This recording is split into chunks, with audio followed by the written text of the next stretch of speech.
guests in this second segment are Sylvia Gilvitas, the president of Smart Paws Rescue, and Anka Schwenke, the vice president. Welcome to the program. Thank you, John. Thank you. How long has Smart Paws Rescue been in existence? What have been your successes to this point? Well, we were incorporated in March of this year, and then we became a 501c in April 1st of this year. And in that time, what have you done? In that time, we've taken in about 79 cats and 1 dog, and we've adopted out 18 of those cats and the dog as well.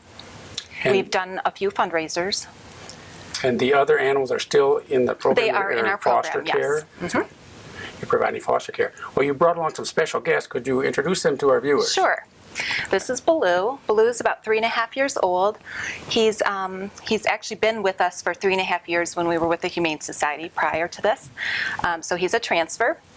He has one of our special needs. He has a heart murmur, and he is a little bit behaviorally challenged as far as he needs to be an only cat. But other than that, he's a wonderful guy, just very loving, very inquisitive. So. And Anka, the guest you have? I have Little John. Little John was found in August of last year. He was found in a car lot and he was climbing into cars. When I got him, he was about 3 months old and he was covered in oil and dirty, but he is a very loving cat. And both Baloo and Little John are available for adoption? They are. They certainly are. And we have a third guest. This is Fiji.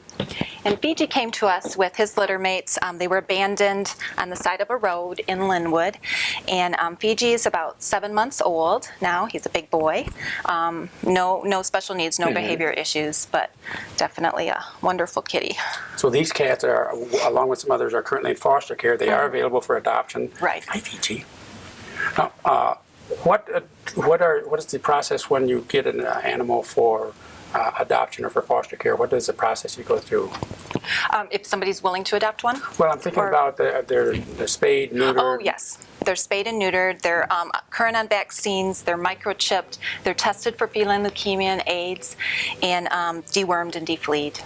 And you mentioned that special needs are a lot of the cats with special needs, or some of them with special needs, which will mean they'll need a special home. Yeah, we do have several in our foster care homes right now that do have special needs. We have a cat in diapers. We have a couple incontinent cats.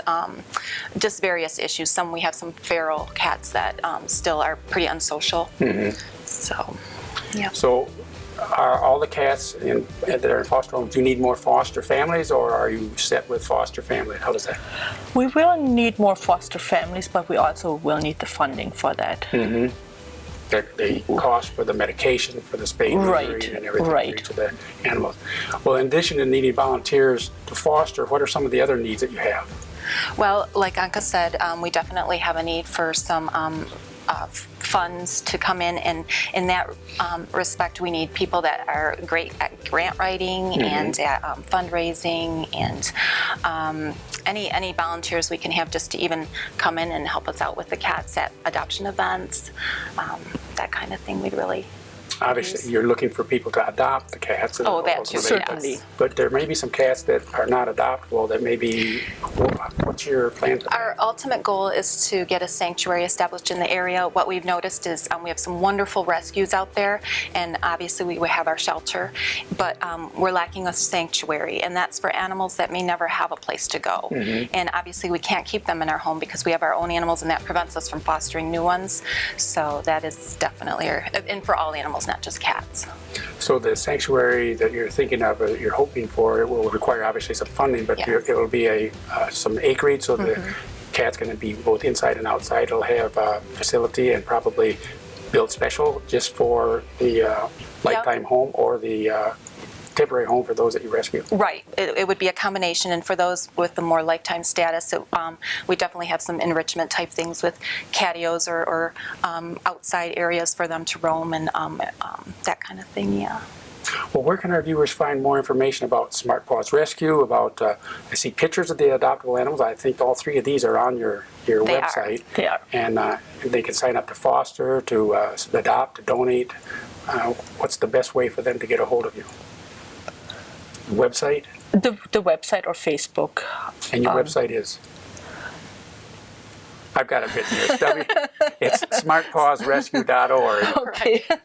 And your Facebook is facebook.com/smartpawsmi. And then you also have an email address that people can contact you directly, and that would be, It's info.smartpaws@gmail.com. and attention either Sylvia or Anka. It could be, That could be all anybody. our board is Or on anybody, this you'll email. see Yep. that. Yes. So, Well, thank you, Sylvia and Anka. Thank you, Thank you, John. Baloo, Little John, and Fiji for that update on Smart Paws Rescue.